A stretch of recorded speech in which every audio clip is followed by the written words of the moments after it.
இரும்பால, சங்கிலியால அல்லது ஏதாவது ஒரு வஸ்துவால அப்படியே தன்னுடைய தாய மனைவிய அப்படியே கெட்டி போட்டுடுவாராம். ஏன் கெட்டுவார் தெரியும்? நேர்களே, தொடராக ஜும்மாவுடைய தினத்தில் செய்யக்கூடிய அமல்களை பார்த்து கொண்டு வருகிறோம். அதனுடைய தொடரில் சூரத்துல் கஹஃப் நாங்கள் பார்த்தோம். ஸல்லல்லாஹு அலைஹி வஸல்லம் சொன்னாங்க, மன் ஹஃபித அஷ்ர ஆயாத்தி மின் அவ்வலி சூரத்துல் கஹஃப் உஸிம மின் ஃபித்னத்தி தஜ்ஜால். இன்னொரு ரிவாயத்தில் வந்திருக்கிறது, யார் சூரத்துல் கஹஃபுடைய ஆரம்ப 10 ஆயத்துக்களை ஓதுறாங்களோ அல்லாஹு தாலா அவருக்கு தஜ்ஜாலுடைய ஃபித்னாவிலிருந்து அல்லாஹு தாலா பாதுகாப்பு கொடுப்பான். இந்த தஜ்ஜாலுடைய ஃபித்னாக்களை தொடராக நாங்கள் பார்த்து கொண்டு வருகிறோம். தஜ்ஜால் அவன் ஏமாத்துக்காரன், அவன் மக்களை ஏமாற்றக்கூடியவன், மக்களுடைய ஈமானை கெடுப்பதற்கென்றே வரக்கூடியவன் தான் தஜ்ஜால். ஈமானை நாசமாக்கி விடுவான், ஈமானை இல்லாமல் ஆக்கி விடுவான், ஷிர்க செய்ய வைக்கக்கூடியவன் தான் தஜ்ஜாலாக இருக்கிறான். அதனால் சகோதரர்களே, அல்லாஹ்வின் அடியார்களே, சூரத்துல் கஹஃப் இருக்கிறதே, அல்லாஹு தாலா ஓதக்கூடியவர்கள் அல்லாஹு தாலா பாதுகாப்பான். ஸல்லல்லாஹு அலைஹி வஸல்லம் சொன்னாங்க, யார் அவனை அடைகிறாங்களோ அவங்க ஃபல் யக்ர ஃபவாத்திஹ சூரத்துல் கஹஃப். ஸல்லல்லாஹு அலைஹி வஸல்லம் சொன்னாங்க, அவர்கள் சூரத்துல் கஹஃபுடைய ஆரம்ப ஆயத்துக்களை ஓதிக்கொள்ளட்டும் என்பதாக ஸல்லல்லாஹு அலைஹி வஸல்லம் சொல்லியிருக்கிறாங்க. எந்த அளவுக்கு வந்திருக்கின்ற ஹதீஸ்ல, தஜ்ஜால் அவனுடைய ஃபித்னாக்கள் ஒன்று தான். அவன் மக்களிடத்துல வந்து சொல்வானாம், உங்களோட உம்மா வாப்பாவை நான் கபர்ல இருந்து எழுப்பாட்டவான்னு கேட்பானாம். இன் பஅத்து அபாக வ உம்மக என்பதாக கேட்பான். உங்களோட உம்மா வாப்பாவை நான் கபர்ல இருந்து எழுப்பாட்டவா? அப்படி எழுப்பாட்டினா அத்தஷ்ஹது அன்னி ரப்புக், நான் உங்களோட ரப்பென்று நீங்க ஏற்றுக்கொள்வீங்களா, சாட்சி சொல்வீங்களான்னு. அந்த நேரத்துல இந்த மக்கள் சொல்லுவாங்களா, உம்மா வாப்பா கபர்ல இருந்து எழுப்பாட்டுவாயா? இன்னைக்கு நாங்க எங்களோட உம்மா வாப்பாக்காகத்தான் பல துவாக்களை கேட்டுக்கொண்டிருக்கிறோம்.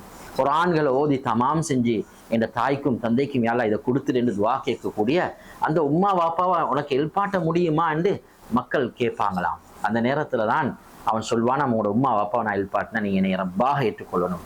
உடனே உம்மா வாப்பாவை, தாய் தந்தையர்களை கபர்ல இருந்து எழுப்பாட்டுவான்.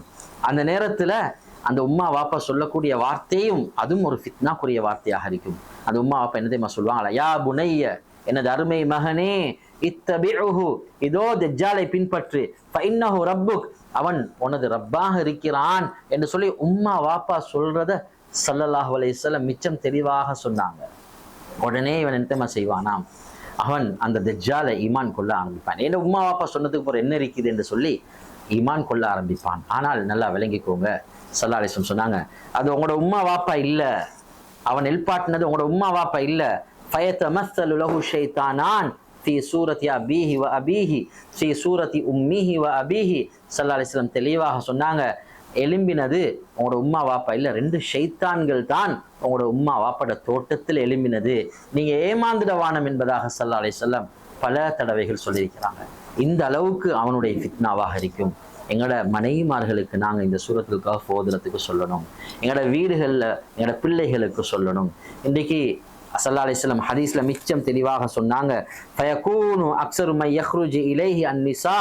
ஸல்லல்லாஹு அலைஹி வஸல்லம் சொன்னாங்க, அதிகமான பெண்கள் தான் அந்த தஜ்ஜால் இடத்துல போவாங்க. ஏண்டா தஜ்ஜால் அவ்வளோ உலகத்துடைய அந்த வசதி வாய்ப்புகளையும் உலகத்துடைய ஃபித்னாக்களையும் உலகத்துடைய அந்த அலங்காரங்களையும் அவன் காட்டி சொல்வானாம், இதெல்லாம் உங்களுக்கு கிடைக்கும் நீங்க என்னைய ஈமான் கொண்டீங்கண்டா. ஹதீஸ்ல தெளிவாக வந்திருக்குது, ஒரு மனிதர், ஈமான் உள்ள மனிதர், அவர் தன்னுடைய தாயிடத்துல ஓடி போவார், தன்னுடைய மனைவி இடத்துல இலா ஹமீமத்திஹி ஃபயர்ஜிஉ ரஜுலு இலா ஹமீமத்திஹி வ இலா உம்மிஹி வ இலா பின்திஹி. ஹதீஸ்ல ஸல்லல்லாஹு அலைஹி வஸல்லம் சொன்னாங்க, ஒரு மனிதர் தன்னுடைய தாயிடத்துல ஓடி போயிட்டு என்ன தெரியுமா செய்வாராம், அவர்களை அப்படியே ஃபயூசிகூனஹா ரிபாத்தன் மகாஃபத அன் தஹ்ருஜ இலை, அந்த ஒரு இரும்பால, சங்கிலியால அல்லது ஏதாவது ஒரு வஸ்துவால அப்படியே தன்னுடைய தாய மனைவிய அப்படியே கெட்டி போட்டுடுவாராம். ஏன் கெட்டுவார் தெரியுமா, என் தாயும் என் மனைவியும் தஜ்ஜால் கிட்ட போனா அவனை ஈமான் கொண்டுடுவாங்களே, அந்த பயத்தினால் கெட்டி போட்டுடுவார் என்பதாக மிக தெளிவாக வந்திருக்கு. ஈமான் உள்ள ஒரு மனிதர் ஓடுவார். அப்படிப்பட்ட ஃபித்னா தான் இந்த தஜ்ஜாலுடைய ஃபித்னா. எந்த அளவுக்கு ஸல்லல்லாஹு அலைஹி வஸல்லம் சொன்னாங்கண்டா, யத்பஉ தஜ்ஜால் மின் யஹூதி அஸ்பஹான். சொன்னாங்க ஸல்லல்லாஹு அலைஹி வஸல்லம், அஸ்பஹானுடைய யஹூதிகள்ல அதிகமானவங்க தஜ்ஜாலை பின்பற்றுவாங்க. 70,000 ஹதீஸ்ல தெளிவா வந்து 70,000 பேர் அந்த தஜ்ஜாலை பின்பற்றுவாங்க. ஆனால் ஸல்லல்லாஹு அலைஹி வஸல்லம் சொன்னாங்க, கடைசியாக அல்லாஹ் ஈசா அலைஹி ஸலாத்து வஸ்ஸலாம் அவர்களை இறக்கிதான் அந்த தெஜ்ஜால பாபுல் லுத் என்ற இடத்துல வச்சு ஈசா அலைஹிஸ்ஸலாம் அல்லாஹ்ட உதவியால அவனை கொன்று விடுவாங்க என்பதாக ஹதீஸ்ல மிச்சம் தெளிவாக வந்திருக்குது. எனவே சகோதரர்களே, அல்லாஹ்வின் அடியார்களே, நாங்கள் இந்த ஜும்மாவுடைய தினங்களை அதிகமாக பயன்படுத்துவோம். ஆரம்பத்திலிருந்து சொன்ன மாதிரி ஸலவாத்துக்களை ஓதுவோம், சூரத்துல் கஹ்ஃப் ஓதுவோம். அதை போல நேர காலத்துடன் ஜும்மாக்கு வருவோம். அழகான ஒரு ஆடை அணிந்து கொண்டு அழகான முறையில் நல்ல மனம் பூசி மிக நெருக்கமாக இமாம் கிட்ட வந்து உட்கார்ந்து இத்தனை நன்மைகளையும் நாங்கள் அடைஞ்சு கொள்வோம். சகோதரர்களே, அதற்கு முயற்சி செய்வோம். எங்களுடைய வாழ்க்கை ஒரு குறுகிய கால வாழ்க்கையெல்லாம் தந்திருக்கிறான். இந்த ஜும்மாவுடைய தினத்தை பயன்படுத்தின எத்தனையோ சீதேவிகள் நிறைய அமல்களை அடைஞ்சிருக்கிறாங்க.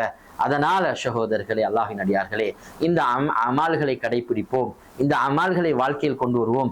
எல்லாம் வல்ல அல்லாஹ் எனக்கும் உங்களுக்கும் இப்படிப்பட்ட நல்ல காரியங்களை செய்யக்கூடிய பாக்கியத்தை வல்ல நாயன் அல்லாஹ் எனக்கும் உங்களுக்கும் கிருபை செய்வானாக, அருள் புரிவானாக. வ ஆகிரு தாவானா அனில் ஹம்துலில்லாஹி ரப்பில் ஆலமீன்.